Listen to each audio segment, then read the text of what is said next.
You're at a family wedding. Your uncle pulls you aside, the one who always smells like Old Spice and unsolicited advice, and he says, "Son, you're doing well for yourself, no? You must be quite rich by now." And you smile. You nod. But inside, you have absolutely no idea. Because here's the thing. Are you rich? Are you middle class? Are you actually doing okay, or are you just feeling okay because your friends are broke too? Most people in India answer this question based on feelings, based on the car they drive, the flat they rent, the restaurants they go to. But feelings are not a balance sheet. So today, we're going to answer this with actual math, real numbers, real percentiles. And I promise you, some of what I'm about to tell you is going to genuinely shock you. My name is Rohan, and I spend way too much time thinking about wealth psychology and where people actually stand financially in India. If you're someone who's worked hard, earns a decent salary, tells yourself I'm doing fine, but has never actually sat down and calculated their net worth, make sure to hit that subscribe button and give this video a thumbs up if this helps you out. Alright, let's get into it. Let me start by destroying a myth that I hear all the time. People in India define rich by income. They say, oh, he earns 2 lakh rupees a month, he's rich, or she's on a package of 40 lakh rupees per annum, she's set. But income is not wealth. Income is a pipe. Wealth is the tank. And most Indians, even high-earning ones, have a very leaky tank. Here's the actual definition we should be using. Net worth. Net worth equals everything you own minus everything you owe. Your flat? Count its current market value. Your mutual funds? Add them. Your FD? Yes. Gold? Absolutely. Your car? Fine, add it but depreciate it honestly. Now subtract your home loan, your personal loan, your credit card outstanding, your car EMI principal. What's left? That's your real score. That's your net worth. And here's what most people don't realize. When you actually do this math honestly, a lot of comfortable Indians discover their net worth is embarrassingly low or sometimes even negative. I know that's uncomfortable, but comfort is exactly what keeps people financially stuck. Okay, real numbers from real data, let's go.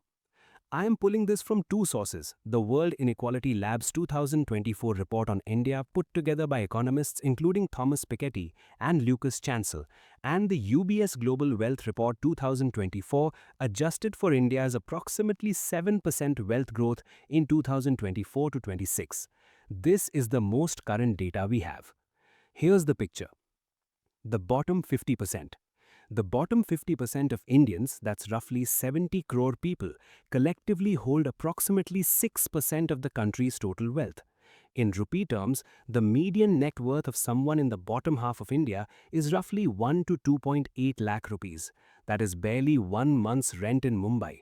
Some people's net worth is literally one second-hand motorcycle and a savings account with 2 months' salary. Now, and this is where people get uncomfortable, if you have a bank balance of 3 to 4 lakh rupees, a small FD and no major debt, you are statistically above the median Indian adult. Let that sink in. The middle 40%. This is the group that most salaried Indians in cities think they belong to, and honestly some of you do, but let's define it properly. The middle 40, the 50th to 90th percentile, is a wide band. Based on RBI household wealth data and the UBS Global Wealth Report 2024, to break into the top 50% of Indian adults by net worth, you need roughly 2.5 to 3 lakh rupees in net assets. To be in the top 25%, you're looking at approximately 12 to 18 lakh rupees in total net worth. And to crack the top 10%, which is what people actually mean when they say upper middle class, you need a net worth of approximately 80 to 95 lakh rupees or more. That includes property equity, investments, savings, everything, minus your debts. Yeah, I see your face right now. You thought you were in the top 10% and now you are recalculating. I know, I was too the first time I looked this up. Now, here's where it gets really interesting. The top 10% in India controls roughly 65% of all national wealth, for 10% of the population. We are one of the most unequal countries on the planet, and the gap has been widening, not stabilizing. To be top 5% in net worth, you're looking at roughly 1.8 to 2.2 crore rupees or more. To be in the top 1%, the threshold is approximately 9 to 12 crore rupees in net worth. Think about that. 9 crore rupees just to enter the top 1%. And to be a billionaire, which India now has over 200 of, making us the third largest billionaire nation on earth. Well, that's a different universe entirely. Let me give you a clean snapshot. Bookmark this. These are the corrected 2024 to 26 thresholds. Financially vulnerable, below 3 lakh rupees, bottom 50%. Lower middle class, 3 lakh to 18 lakh rupees, 50th to 75th percentile. Middle class, 18 lakh to 85 lakh rupees, 75th to 90th percentile. Upper middle class, 85 lakh to 2.2 crore rupees, top 10 to 5%. Rich, 2.2 crore to 9 crore rupees, top 5 to 1%. Wealthy, 9 crore to 50 crore rupees, top 1% to 0.1%. Ultra HNI, 50 crore plus.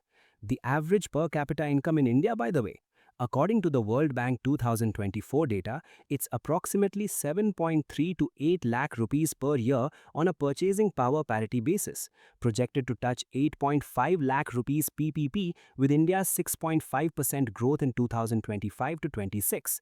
But averages in a country this unequal are meaningless. They're dragged upward by the super rich. Your median is around 2.5 lakh rupees per person. That's the real India. Here's the thing though, and this is the part nobody talks about. Your perceived wealth is almost always wrong, and it's wrong in a very predictable direction. You feel richer than you are if you're surrounded by people earning less, and you feel poorer than you are if you're surrounded by people earning more. This is called relative deprivation, and India's urban professional class is absolutely destroyed by it. Take a 32-year-old software engineer in Bangalore. Let's call him Arjun. He earns 22 lakh rupees per annum. He has a 2 BHK on rent for 35,000 rupees a month. He takes 2 international trips a year. He goes out on weekends. He has 8 lakh rupees in his Zerodha account and a small SIP going on. Now, by Bangalore office standards, Arjun feels middle. Half his friends are on 40 lakh rupees per annum. His manager bought a flat last year. His college roommate is in the US and just got stock options. But here's the reality. Arjun is in the top 2 to 3% of Indians by income. His 8 lakh rupees portfolio already puts him ahead of most Indians in liquid financial assets. The median liquid wealth by RBI data is under 50,000 rupees. He is objectively doing extremely well by any national benchmark, but psychologically, he feels like he's behind. This is why people make terrible financial decisions. They're optimizing for relative status rather than absolute progress. Arjun upgrades his phone every year and delays his SIP top-up because he's benchmarking himself against his LinkedIn feed, not against reality. Now you might be thinking, Rohan, it's natural to compare yourself with people around you. And yes, it is natural, but natural isn't always right. Your circle is a very biased sample of this country. The people in your WhatsApp group are not a representative sample of this country. Look, let's talk about what actually moves the needle on net worth, because this is where most financial content in India completely fails people. They talk about investing but not about the math of compounding net worth. Let me give you two scenarios. Both people earn 12 lakh rupees a year, both are 28 years old. Person A, lifestyle inflated, takes a 15 lakh rupees car loan at a realistic 9% interest rate. The EMI is around 31,200 rupees per month for 5 years. Keeps upgrading their apartment, invests 5,000 rupees a month in SIPs because that's what I can afford. At 40, their net worth is roughly 35 to 45 lakh rupees, mostly illiquid home equity from an apartment on a 20-year loan, a thin investment corpus, and a car that's lost most of its value. Person B, net worth obsessed, buys a used car for 5 lakh rupees outright, keeps rent modest, invests 25,000 rupees a month, a mix of index funds, PPF and NPS. At 40, over 12 years at a 12% average return, Using the standard SIP formula, that's approximately 80 lakh rupees in investments. Add liquid savings accumulated over 12 disciplined years, call it another 10 to 15 lakh rupees, and person B is sitting at roughly 90 to 95 lakh rupees in total investable net worth, officially crossing the threshold into the top 10% of all Indians. Remember, that benchmark is 85 lakh rupees, not the top 2%, top 10%, which is still remarkable and still miles ahead of person B. The point stands. The difference isn't income. The difference is the wealth rate. What percentage of your income is actually being converted into assets? And I want to be very clear here. 80 lakh rupees from 25,000 rupees per month is not a small number. You invested 36 lakh rupees in total and it became 80 lakh rupees. That's the beauty of compounding. The tragedy is most Indians never get to see it because they're paying EMIs on lifestyle purchases instead. Most Indian households, the wealth rate is shockingly low. We spend it on weddings, we spend on consumer electronics, we spend on maintaining social appearances that frankly exhaust us, and we underfund our future. Here's what most people don't realize. A 2 lakh rupees wedding upgrade you chose for status costs you approximately 11 lakh rupees in future net worth at a 12% compounding rate over 15 years. Every lifestyle decision is a net worth decision. They are the same thing. Now, let me talk about something very India specific that I think is silently devastating the middle class's net worth. Trap 1. Treating your home as your wealth. The average middle class Indian family has 70 to 80% of their net worth locked in one illiquid, undiversified asset, their apartment or house.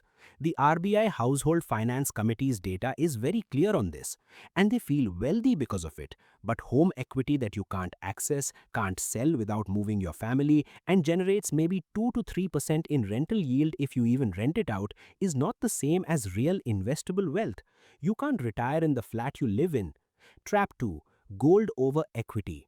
India holds approximately 27,000 tons of household gold, the largest private gold holding in the world.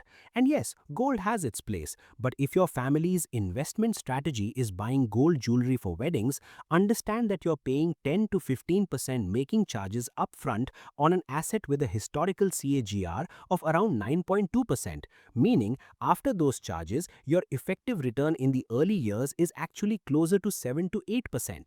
You're starting every gold investment in a hole. Trap 3. Ignoring the debt side. Net worth is assets minus liabilities. I see a lot of people obsess over growing assets while completely ignoring that their liabilities are growing just as fast. A personal loan at 18% interest is a wealth destruction machine. If your investments are growing at 12% and your debt is growing at 18%, you are mathematically going backwards. It just feels good because your SIP balance goes up each month. The net position is bleeding 6% a year on every borrowed rupee. I want to pause here and say something that I think is important. The numbers I've shared today, the top 10% threshold of 80 to 90 lakh rupees, the top 1% at 9 to 12 crore rupees, these feel like big numbers, and for individuals they are. But step back. India's top 10% controls roughly 65% of the country's wealth. The bottom 50% controls just 6%. That's the World Inequality Lab 2024 report, and before you think things are slowly improving, they're not. The WIL data shows the wealth gap widened post-COVID, with the top 1% capturing an outsized share of asset appreciation in equities and real estate since 2021. India now has over 200 billionaires, the third highest in the world.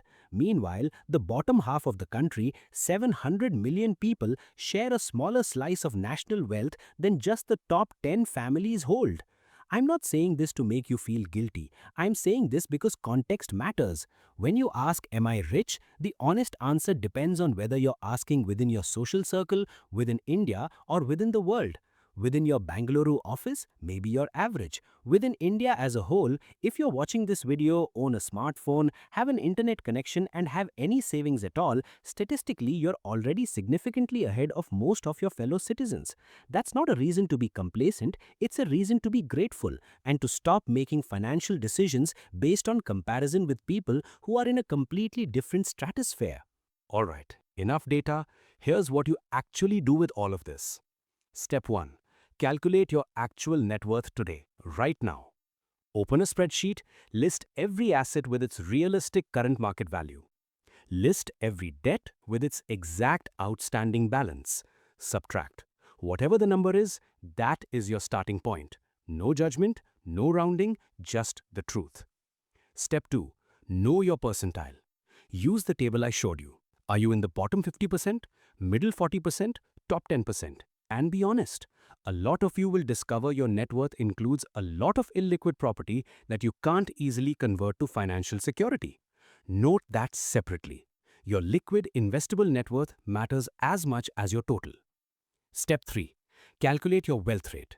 Take everything you actually invested last month, SIPs, PPF, NPS, savings, divided by your monthly take-home. Multiply by 100. That percentage is your wealth rate. Below 20%, you have a structural problem. Below 10%, you are falling behind in slow motion and a lifestyle upgrade or EMI is almost certainly the culprit. Step 4. Eliminate high interest debt first. Any debt above 12% interest is your priority, above your SIP, above your mutual funds. Paying off an 18% personal loan is a guaranteed 18% return on your net worth. There is no investment in India that gives you that with certainty. None. Step 5. Diversify your net worth away from real estate.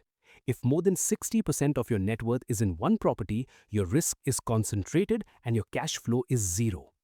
Systematically build investable financial net worth. Index funds, international diversification through overseas ETFs where permitted, PPF, NPS. Make your net worth liquid enough that it can actually work for you in retirement, not just sit there on a registration document. Look, I know this video threw a lot of numbers at you, and I know some of those numbers were uncomfortable. Maybe you realized you're not where you thought you were. Maybe you realized you're actually doing better than you thought. Either way, you now know your reality. And reality, however uncomfortable, is always better than a comfortable illusion. Here's the corrected bottom line. To be in the top 10% by net worth in India, you need roughly 80 to 90 lakh rupees, not 65 lakh rupees. That number is out of date. To be in the top 5%, you're looking at 1.8 to 2 crore rupees. And to be in the top 1%, the real threshold is 9 to 12 crore rupees, not 4 crore rupees as a lot of older articles still say. These are big numbers, and most of you reading this aren't there yet. That's fine. The point isn't to feel bad. The point is to have an accurate map, because you cannot navigate a journey with a wrong map. Stop optimizing for how rich you look and start building how rich you are. Because, and I want you to really hear this, the gap between looking wealthy and being wealthy is where most Indian middle-class families quietly go broke. Don't be that family. If this video helped you think differently about money, subscribe. Share it with one person in your life who needs to hear this. Drop your net worth percentile in the comments, anonymously if you want. I read every single one. I'll see you in the next one.